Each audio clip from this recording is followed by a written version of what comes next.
This is Melody Lehman, and this is my video for the assessment protocol. I guess it kind of stinks with the glare in my glasses. The assessment protocol for the test of gross motor development, the TGMD2 for kinesiology 4075. The TGMD is typically the most used assessment in APE. It's in this district. We have 4 APE teachers, and they all only use this assessment unless requested by the school psychologist to use any other evaluation tool. The test, as stated in the title, is general gross motor. It addresses running, galloping, hopping, leaping, jumping, and object control. The subtests for that are striking, dribbling, catching, kicking, throwing, and ball rolling.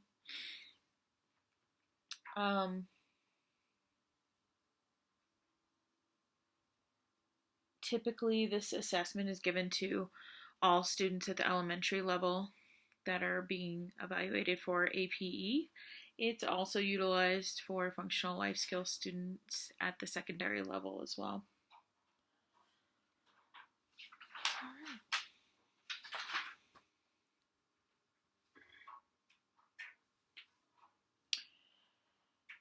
Okay, so the first subtest for the run, you need to have a good gym space, at least half the gym, I would suggest, set up. You need to have at least 3 cones.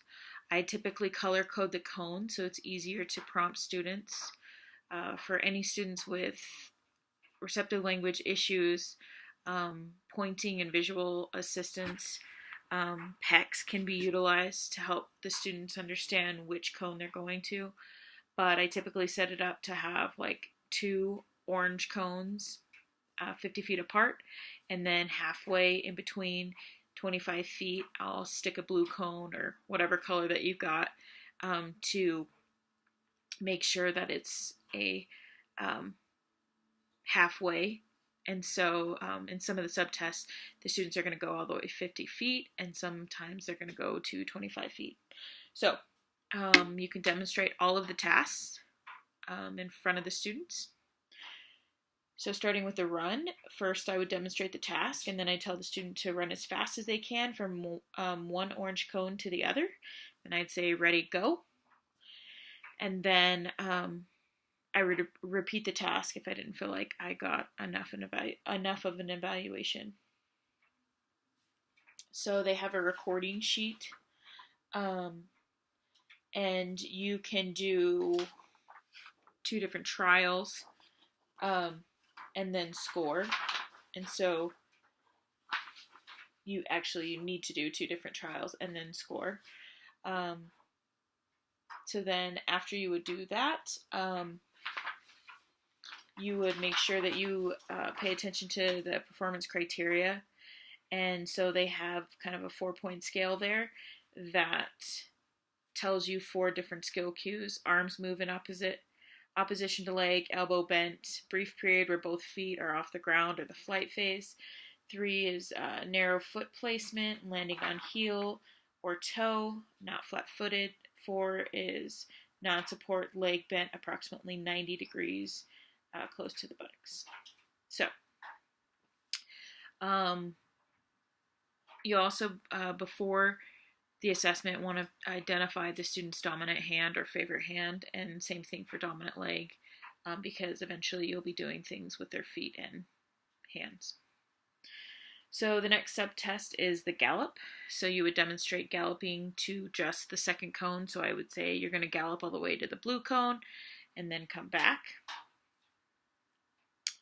There is a 4-point skill cue rubric that you pay attention to. You repeat the task twice. The next task is the hop.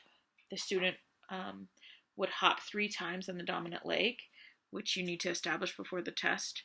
And so make sure that you demonstrate this in front of the student and just, describe it as your favorite foot. If they're a younger kid, if it's an older child, they might understand the dominant foot. You repeat it for a second trial. The next is the leap. So with this, you could use tape to identify where you want the student to leap. So you would stand on the tape and then run and leap over.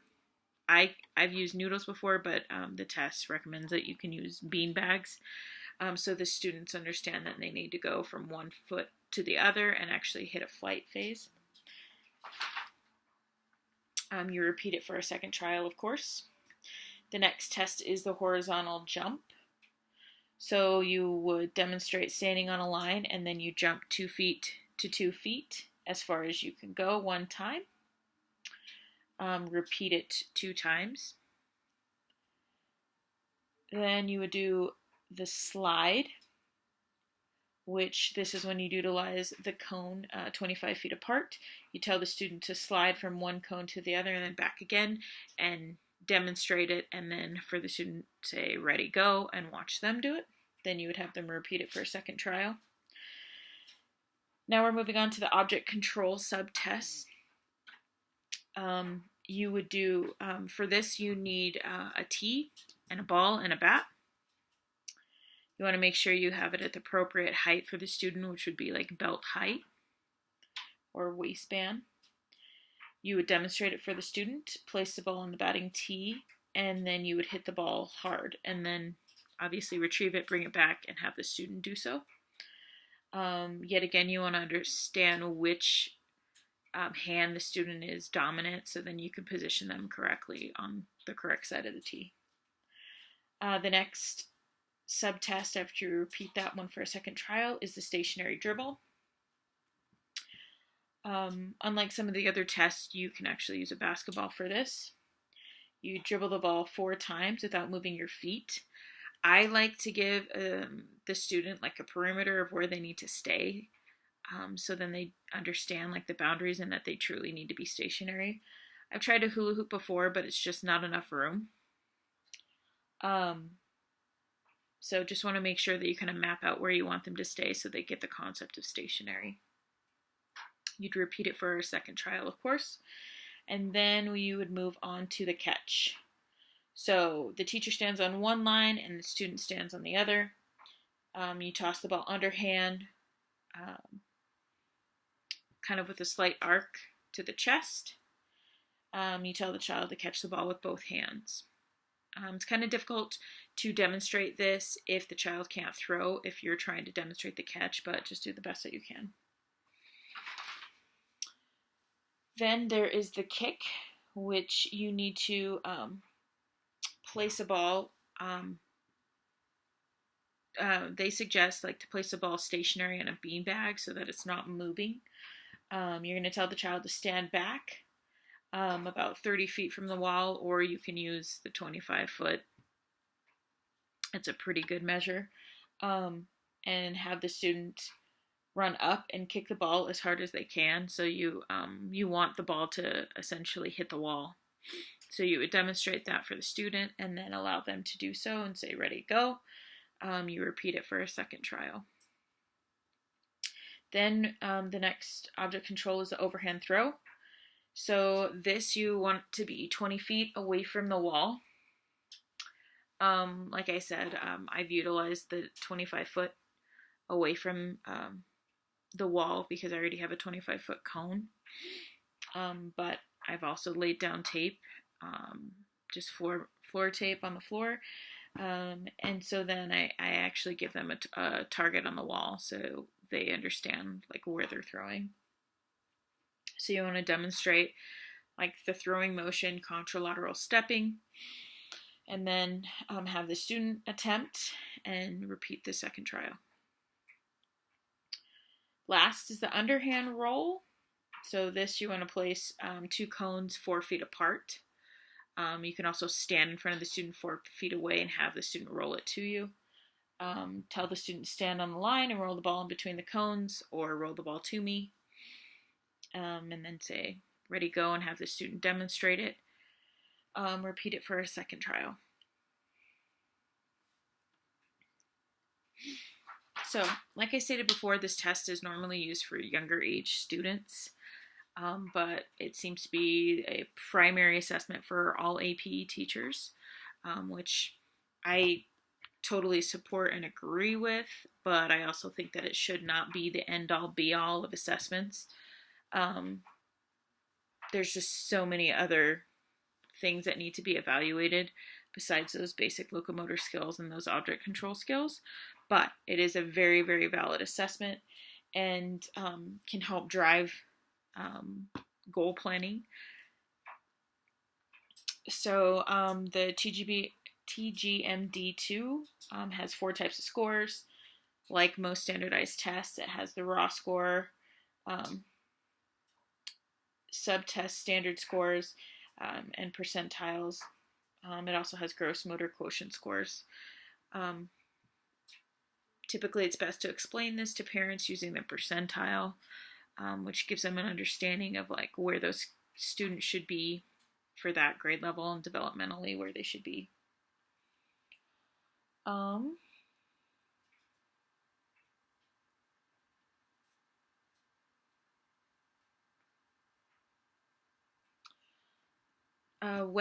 When utilizing this to write IEP goals, it's important not to just stick to those sub tests, but utilize that as an overarching goal, and then within that maybe utilize the sub tests as objectives. So, for example, you don't want to write a goal just for dribbling. Although that is a skill in itself, it is very difficult to address that on a daily basis, and eventually it would get very boring. So you might want to say the student will develop object control skills with such and such, percent accuracy, or will master object control skills 4 out of 5 trials, something like that. And then within that, the objectives can be something along the lines of the student will be able to dribble 4 times unassisted and stay in a stationary place, something along those lines. Okay, I think that sums up the test for gross motor development.